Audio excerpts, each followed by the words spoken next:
Le projet depuis plus d'un an, c'est de faire un porte-voiture le plus complexe possible avec énormément de fonctions que je vais donc vous présenter dans cette vidéo. C'est le troisième, donc j'ai déjà eu une certaine expérience dans les porte-voitures, les autres sont dans la description. Il est disponible sur le site Lego Ideas, donc je vous invite encore une fois à aller voir la description et surtout à aller soutenir le projet. On va tout de suite partir dans le vif du sujet avec la présentation des fonctions. Donc le premier système que je vais vous montrer, c'est les barrières, qui sont très simples et très utiles, dont je fais une petite démonstration avec la voiture de test. Donc on voit très bien sur cette démonstration que les portes s'ouvrent difficilement avec les barrières normales, d'où l'intérêt de ce système. Au niveau du fonctionnement de ce système, c'est en fait assez simple, on a 3 poignées qui verrouillent les barrières en des points clés, et un jeu d'axe qui relie ces poignées qui fait que lorsque la première est actionnée, les deux autres sont actionnés également.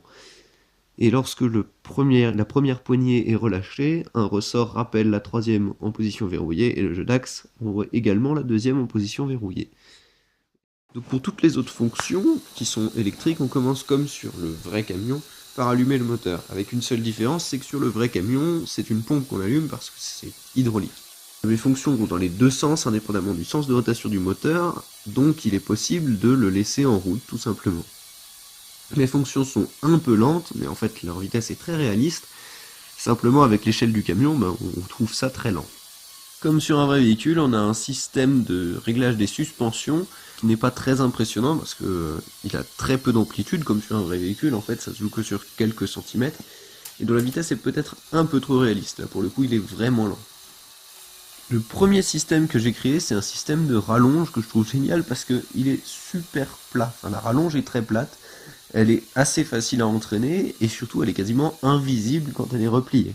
On a également, comme on est sur un porte-voiture qui peut être épaviste, un système de treuil qui est assez puissant, qui arrive à tracter le petit véhicule test sans trop de difficultés et qui surtout peut être utilisé en haut et en bas grâce à un système de renvoi de poulies.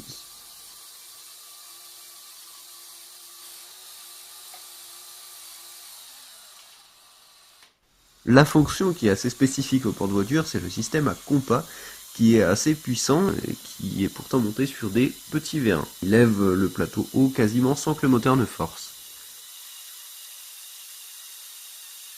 Une fois le plateau levé, on va pouvoir tracter le véhicule, qui est le quatrième sur ce porte-voiture qui peut en comporter 5, à l'aide du treuil et donc du renvoi de poulie. À la suite de quoi, comme sur le vrai camion, deux systèmes placés autour d'une des roues d'un véhicule l'immobilisent. Sur le vrai camion, on rajoute une sangle, et évidemment ces systèmes sont mieux fixés sur les plateaux. La cabine est assez réaliste, équipée d'une couchette, même si ce n'est pas obligatoire, et d'une soute à bagages dans laquelle il y a une hache et un extincteur, même si la hache n'a rien à faire là.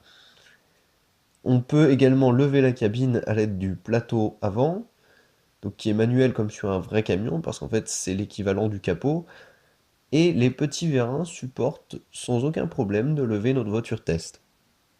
Sauf que dans mon camion, il n'y a pas de moteur, enfin pas à cet endroit-là.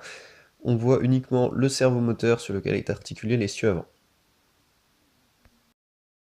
Je vous ai fait une petite vue de dessous pour vous montrer le système de roues jumelées et également le réglage des suspensions qui comprime les ressorts à l'aide de deux vérins. On observe également le système de direction et on peut même tester au passage les suspensions avant. Pour s'adapter à des contraintes de vrais modèles Lego, j'ai même rendu le boîtier à piles accessible assez facilement comme on le voit. Je vous récapitule les caractéristiques techniques. En termes de dimension, le camion fait 95 par 31 par 21 tenons, soit une échelle d'un 15e, et il pèse 3,4 kg pour 3200 pièces.